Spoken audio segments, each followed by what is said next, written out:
Hai teman-teman, pernah denger nggak sih kalau Katanya, KB bikin gemuk. KB itu mahal. atau pernah denger kayak gini? Gak usah KB males ribet. Tahu nggak sih kalau tubuh kita bisa mengenali masa subur loh? Ya, bener banget. Tubuh kita bisa loh mengenali masa subur, yaitu dengan cara memperhatikan perubahan dari lendir serviks atau cairan yang keluar dari vagina. Tapi, tak kenal maka tak sayang. Jadi kenalin, aku Nanda Firjawan Putri. Aku seorang mahasiswa kebidanan yang saat ini sudah semester 4. Nah, video ini dibuat untuk memenuhi tugas praktikum mata kuliah kesehatan perempuan dan perencanaan keluarga. So, yuk kita ke videonya.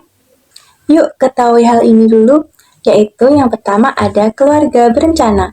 Nah, keluarga berencana ini merupakan sebuah program dari pemerintah yang sudah ada sejak tahun 1970.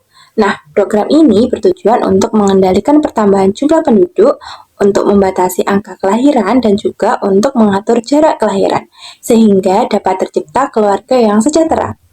Ada kontrasepsi. Nah, kontrasepsi terdiri dari dua kata, yaitu ada kontra dan konsepsi. Kontra ini artinya melawan atau mencegah, dan juga konsepsi artinya pertemuan antara sel sperma dan juga sel telur yang mengakibatkan kehamilan. Jadi, kontrasepsi ini merupakan sebuah upaya untuk menghindari atau mencegah terjadinya kehamilan sebagai akibat dari pertemunya sel telur dan juga sel sperma.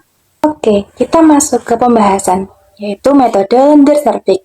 Nah, lendir serviks ini merupakan cairan yang dihasilkan oleh kelenjar di dalam leher rahim. Lendir ini berfungsi untuk mencegah sperma atau zat lain masuk ke dalam rahim serta membantu sperma menuju sel telur. Nah, perubahan tekstur dan juga warna dari lendir serviks ini pada setiap wanita bisa bervariasi karena dipengaruhi oleh perubahan hormon, termasuk salah satunya selama masa subur. Metode lendir serviks ini menghubungkan pengawasan terhadap perubahan lendir serviks wanita yang dapat dideteksi di vulva atau yang biasanya keluar. Nah, siklus perubahan dari siklus lendir serviks ini terjadi karena perubahan hormon estrogen dan juga progesteron. Selanjutnya kita akan mengenal macam lendir serviks. Yang pertama ada lendir tipe E atau estrogenik. Nah, lendir ini diproduksi pada fase akhir praovulasi dan juga pada fase ovulasi yang sifatnya berjumlah banyak, tipis, dan juga seperti air atau jernih yang viskositas atau kekentalannya itu rendah, serta elastis. Nah, pada fase ini spermatozoa dapat menembus atau melewati lendir ini. Yang kedua ada lendir tipe G atau kistagenik. Nah, lendir ini diproduksi pada fase awal praovulasi dan juga setelah ovulasi. Nah, lendir ini mempunyai sifat viskositas yang tinggi dan keruh, serta lendir ini ada karena meningkatnya hormon progesteron. Nah, pada fase ini spermatozoa tidak dapat menembus atau melewati lendir ini. Ciri-ciri lendir serviks pada berbagai fase siklus haid. Fase 1. Fase ini dimulai dari haid pertama sampai haid kelima, di mana lendir terdapat atau juga tidak terdapat dan juga biasanya tertutup oleh darah haid. Fase yang kedua yaitu pasca haid, dari hari ke-6 sampai hari ke-10, tidak ada lendir dan atau hanya sedikit sekali. Fase 3 awal praovulasi, yaitu pada hari ke-11 hingga hari ke-13. Nah, biasanya lendir yang keluar itu keruh, kuning, atau putih. Yang fase keempat, atau fase segera atau sebelum atau pada saat sesudah ovulasi pada hari ke-14 sampai 17.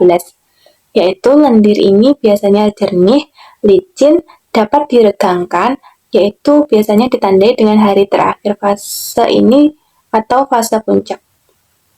Yang kelima ada pasca ovulasi pada hari ke-18 sampai 21, yaitu ditandai dengan adanya lendir yang sedikit dan juga keruh. Dan yang keenam ada fase akhir pasca ovulasi, yaitu pada hari ke-27 sampai hari ke-30 yang ditandai dengan adanya lendir yang jernih seperti air.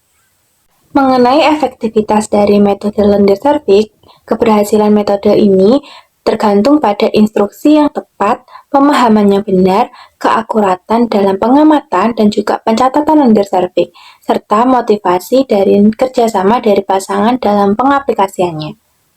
Nah, sebab-sebab tergagalannya yaitu mulainya keluar lendir itu terlambat, atau gejala puncak timbul terlalu dini, dan juga lendir ini tidak dirasakan oleh wanita atau bingung saat menilainya. Nah, penyulit dari metode lendir serviks ini yaitu ada dalam keadaan fisiologi, seperti sekresi vagina karena ada rangsangan seksual, keadaan patologi atau infeksi pada vagina dan serviks, dan juga keadaan psikologi yang dipengaruhi oleh stres.